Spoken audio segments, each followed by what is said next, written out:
Don't call it a comeback. I've been here for years. I'm rocking my pants, putting suckers in fear, making the tears rain down like a monsoon. Listen to the bass go boom, explosion. Overpowering over the competition. I'm towering, wrecking shop. When I drop these lyrics that'll make you call the cops. In 5, 4, 3, 2, 1. Hey everybody, welcome to the Punching Annex. My name's Rusty Seabutter. And I'm Jimmy Burrito. And this week we got with us Saace, the coach of Animal Farm, and a very prolific Discord figure within Rel and maybe Rebel as a whole. How you doing today? I'm a prolific Discord figure. I'm doing great. You're one of the first people I noticed when I first joined this league. I was like, that guy seems all right. Usually it's the other way around. Like, oh, yeah, who's he pissed off today? So, what for those of you new to the show or tuning in for the first time, basically what this show is about is talking with some of the coaches in Division 1 of Rel, talking about their teams, and kind of getting like a bit of a learning seminar for younger players to kind of figure out, how do I get up to Rel 1? How do I get my team murdered by a 1,200-point Chaos team? 1970. Yeah. We've been trimmed a bit this season. I guess it's bound to happen sooner or later. It happens quite a bit with my team. A lot of cycle. Well, you've been up in Rel 1 for a while, right? 4 seasons now? I believe I've been in the Rebel for 5 seasons. I started in Div 2, and then have been 4 seasons in Div 1. Ah. That's pretty good. I'm going to be in Div 3 for the rest of my life, I think. You'd be surprised. I only got moved up to Div 1 originally because returning teams. Rel was much smaller. Right. My second season. So any turnover probably meant quite a bit of movement for people in terms of sticking around teams. Yes. Cool. Well, we can jump into the questions. Why don't you go ahead and introduce yourself, tell people a little bit about yourself and your team. You're handsome boys in gold. Are they gold? They're purple. Should be purple. It looks gold to me. Anyway. It's Animal Farm, right? It's like that dress. Okay. Let's see. Name's Saace. I've been coaching in the Rebel for 5 seasons now. All of it Chaos. Same team all the way through. I've been playing Blood Bowl not much longer than that. I learned on Lizards. I love vampires. I love ogres. I started Chaos because there was no Chaos really other than like 2 teams when I first registered. So I figured I'd go with the least picked option, which doesn't seem to be the case anymore. I guess that was before Claw was kind of the high-end meta. Yeah, I mean, there was only one Claw Palmer in Rel 1 before I got there, and he died the season before, or 2 seasons before, the season before I joined, and 2 seasons before I got to Rel 1. Yeah, now everyone's got one. Like Dodge Everyone's got one. Challengers. Pretty much. Yeah, nobody had a Claw Palmer until like 3 seasons ago, maybe 4 seasons at the end. Because the only one was Kool-Aid's, and Lumi killed it. So claw palming is that your favorite playstyle, or is that just what you kind of fell into? No, I actually originally, when I decided to make this team, it was going to be a no-kill Chaos team with no claw. Leap no and power. very long legs? Mm-hmm. Extra arm shenanigans. But you kind of just get forced into it the more you battle it out. But yeah, I didn't spam Mighty Blow. Actually, if you look at my 4 Chaos Warriors, you can kind of see the progression because I have never lost a Chaos Warrior. Huh. That's stat plus even? One stat plus, there's an edgy bust. Yeah. But he's got strength, so it just transferred. But if you kind of follow that, you'll notice not until about the 3rd or 4th level did I start picking up Mighty Blow and Claw, and that was just kind of how it went. You kind of fall into it. So no, Claw Palm is not my favorite playstyle, and honestly, it's been failing me a lot this season. I really enjoy edgy shenanigans and kind of dodgy control play. But, you know, when you have a Chaos team, you build Chaos. Yeah, I would imagine sooner or later you can resist it as long as you want or build towards a gimmick or a theme. But you're just gonna realize you're leaving too much on the table if you're not picking up Claw when those opportunities come around. Yeah, for a At while least there, that's how I I would was. feel. For a while there, I was one of the killiest teams in Rel 1, but it's kind of dropped down as everybody else has picked up Claw Palmers, and Kool-Aid has started to pick up more Claw Mighty Blows. I've stepped back from picking it up. So I have my 2 dedicated killers, and everybody else is stand firm or some other role. So is now in terms of outside of Rel or Rebel, are Chaos your favorite team to play, or is there a team you prefer recreationally? No, Chaos are not my favorite team to play outside. I learned on Lizards. I love Lizards. I love Vampires and I love Ogres. I like Shenanigans. Yeah. But recently, I've been playing a ton of Wood Elves. Huh. And those have been one of my favorites. Speaking of Prolific Discord, I'm a known shit talker. And there is a shit talkers league of Rebel, and I'm rolling Wood Elves in that against a lot of the Div 1 coaches. So it's been a lot of fun. I don't really like Chaos outside of Rebel. I just don't see a place in high-end Rebel for Wood Elves. Skaven, yes. I love Skaven, but not Wood Elves. Yeah, they seem not to be able to survive too long. They can make it up to the higher heights, but staying power, I guess. It's not the survival so much. I think Slightly Ben's team is okay, but everybody has sure hands. There's more than enough guard to put one on each diagonal corner of a cage. So there's just not a lot of... and a ton of tackles. There's just not a lot of room for elf shenanigans. Right. That makes sense. I built my own expensive mini elf out of my ball carrier, but yeah. So if you were coming up from the lower divisions, what advice do you have for somebody trying to make a deep run into higher level? Anybody else or just Chaos? For young Anybody coaches. Yeah. Definitely play to win or play to win your season more. Don't play to win every game, play to win your season is the first step. People that play to win every game, I know Eisenmike has survived with half a team forever, and Eisenmike always plays to win, and that can cost you. But if you play to win your season, you can make, smart choices where you need to. The other thing is get tackle before you need it, because once you need it, it's going to be a rough season as you try and get it. Yeah. I learned that one the hard way in Rel 1. Suck it, Jimmy. That's you're the second person that said this. Get tackle before you need it. Yep, Yeah. same advice. Mistakes. Rel was always super bashy, so tackle wasn't necessary when I was coming up. And then it started getting a bit more edgy, and then tackle became super necessary, and I had none, so I spent one season just building tackle. And actually traded a strength beastman away at the start of this season for a wrestle and a wrestle tackle, or a block tackle. So I want to jump back to the point you made earlier. I actually think it's a good piece of advice, but maybe we can expand on it briefly. Is when you say play to win your season, but not play to win every game, what you're talking about is understanding when there's certain games that it's maybe better to protect players or takes other objectives over winning that particular game, right? Yeah. I'm not saying, give up and auto pass a turn, play your games. But if you're coming up against a team like mine, and you already have the wins you need, play to keep your team. Yeah. And I would say the inverse of that as well is if you don't have the wins you need and you're not going to get them, also play to protect your team so you can play and that you can have a good season the next year.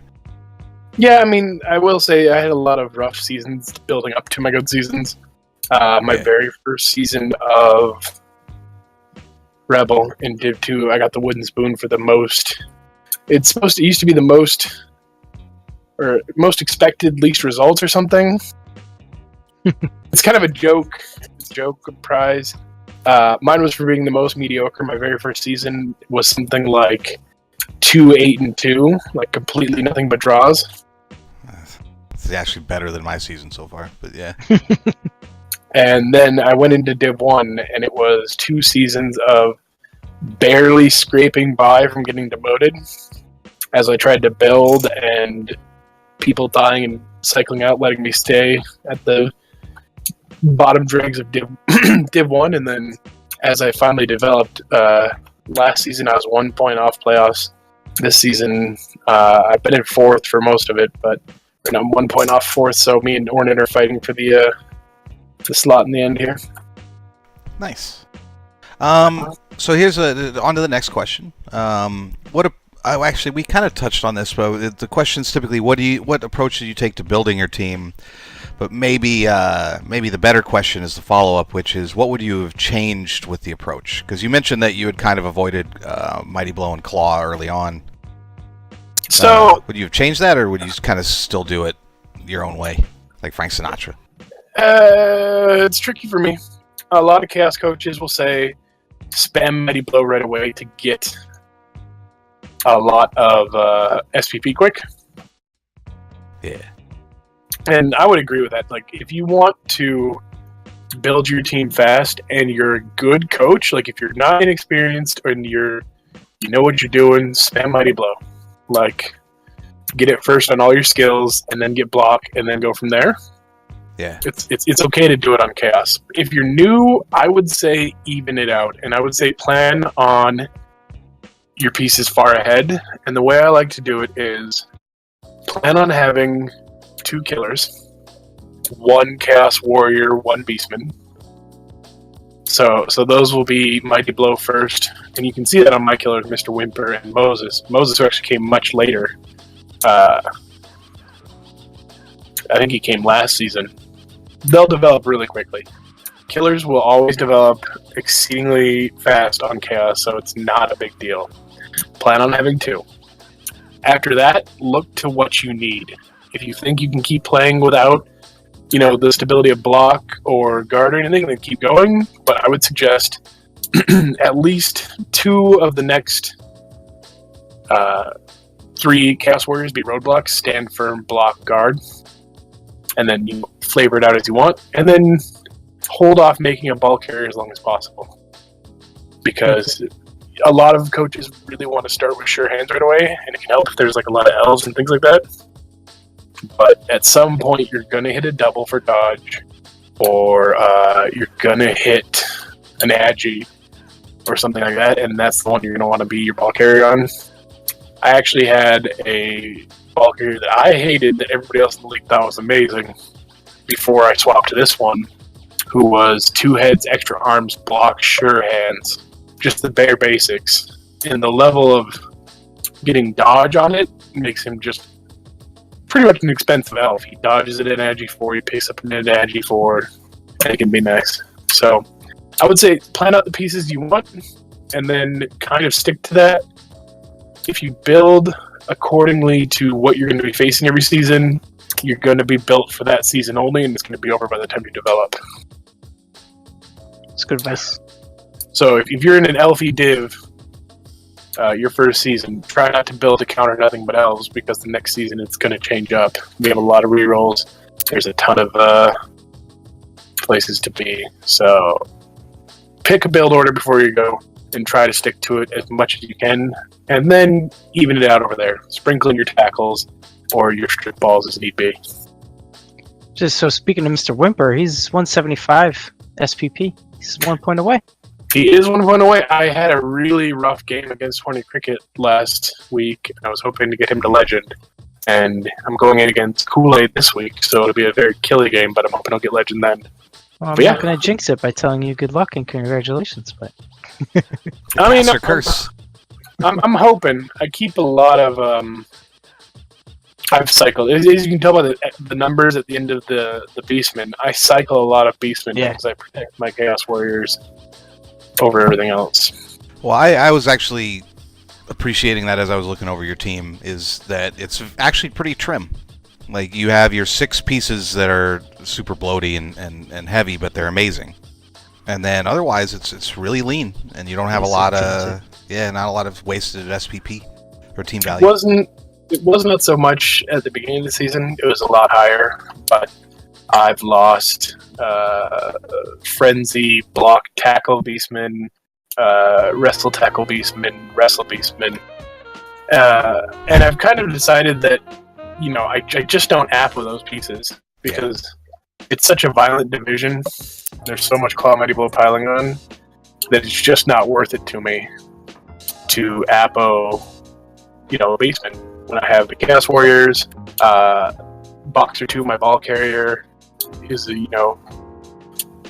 appo rights. Even like Moses doesn't really get appo rights because of how easy it is to build a killer. Yeah. I mean, he's 2 seasons in and he's fully built. And now it's all bonus from here, right? You're just going to put pro on him next or something? Hopefully jump up if I can get doubles, but yeah, probably pro. So, what would it take to consider re-rolling this team? I considered it coming into this season because I was just hitting kind of a slow point. You saw those ogres. I saw ogres and I saw vampires, and I'm like, I'm going to re-roll vampires. And then I considered it again at the end of this season if I didn't make playoffs, but again, there's a chance I end up another point short again. And I think for me to want to re-roll, in the end, the thing that keeps me coming is the Rel 1 culture. So I think coaches like Lumi and Kool-Aid and all those guys, if they ended up re-rolling, I would probably re-roll as well. We lost a lot this season, and that was when I considered it. But oh yeah, because a lot of Rel 1 coaches did go down to the new LE teams, right? yeah, Soul Dragonfire, Spoony Bard, all of those guys re-rolled and picked up some new stuff. And the thing that keeps me from it is it's not that I have anything against the newer coaches, but the culture of get games done fast, easy to be contact. Like at this point, we've all been playing together for 4-5 seasons or more. Yeah. So even Nosedive, who's newer and usually ragged on pretty hard, is easy to get a hold of, and Cheese is falling in line. So I enjoy playing in the round one. I'm super invested in it, not so much invested in the team. I will say I'm in 3, Jimmy's down in 4 because I'm better than him. Just kidding. He's better than me. It's because I rolled that team.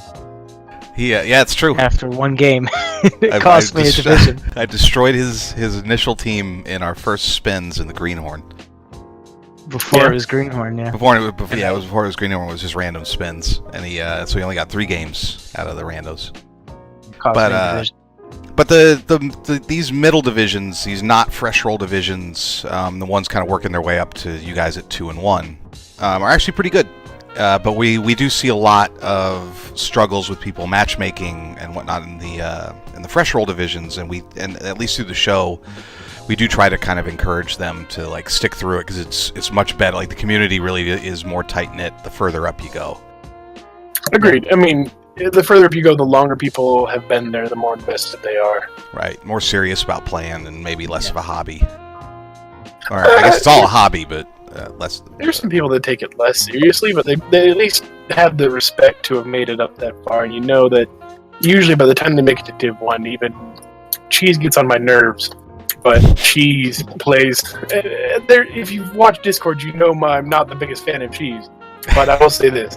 What's the 84 thing? I don't know the inside joke on that. He gave up 84 blocks against Motley and tried to defend it as a hyper control style. So now whenever he talks about his control style, we've ragged on him. But I think his ego's deflated a little bit as the season's gone on. But despite my feelings about Cheese, he plays his games all the way through. He doesn't, end up passing turns. He whines a little bit when pieces die, but he still keeps playing. And he's easy to schedule with. And those are the big things for being at the top is don't give up. Nobody wants to, play a game with somebody passing turns. Even if SPP is nice, you still want to play your game.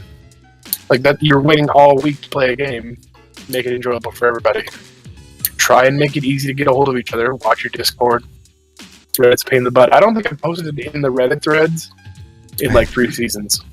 No, we're not supposed to say that. Yeah, it's bad advice. We got a mandate that we got to tell everyone to schedule their things in Reddit. I will say this: if you're in the lower divisions, do post in the Reddit thread. In Rel 1, I'm pretty safe in the fact that I can track down absolutely every coach on that roster. to get a game. Just call them on their cell phones. Yeah. Yeah, but I know they're on Discord. I have them on Steam at this point. Yeah. You know, I track them down. We know each other's schedules, and that's the big thing. And that's what helps build a season, is building with the people in your division. So, by all means, shit talk your division, but make sure you get their info and figure things out about them, and become friends or don't become friends. At least become cordial with each other. There's few coaches in Row 1 that I don't get along with, but we respect each other as coaches and we play it out, and that's what makes it important and fun for everybody. That's good advice. I guess that's I think it's about time for us to close out. Yep. But is there any final advice you'd like to give to the youngins out there? Just that's a tricky one. Piece of Yeah. advice to end on. Play the game that you can be proud of. If you want to just build cool pieces and have a story, and at the end of the day you can walk in front of the Discord and be happy with that, then that's what you do. If you want to learn and compete, try and be open to advice. That's a lot of the coaches I see get really defensive because older coaches have been telling people the same thing over and over again for 5 or 6 seasons now. It's not because they're wanting to be short with you. It's because on most choices, people don't listen to the advice. Gotta learn. Be open. I have taken my licks. I was not a great coach. I'm still not a great coach, in my opinion. When I came into this league, I learned almost everything I know from the coaches I came up with in Div 1, like Trunkhead and Mistays and all these other guys, and Soul of Dragonfire, and from the Div 1 coaches as well. So check your ego. Learn from the other people around you. There's a ton of experience in the whole league spread out. Yeah, and have fun. Yeah, that too. Great. Cool. Well, hey, thank you very much, Saace. This has actually been fantastic. Maybe we'll get you back on again in the future. But it's been good talking to you. Yeah, it's been enjoyable. Hopefully, people find where they belong in the league and have fun with it. Nice. Cool. Well, without further ado, this is the Punching Annex signing off, and thank you guys for tuning in. Boop. Say goodbye, everybody. Bye. Goodbye, everybody.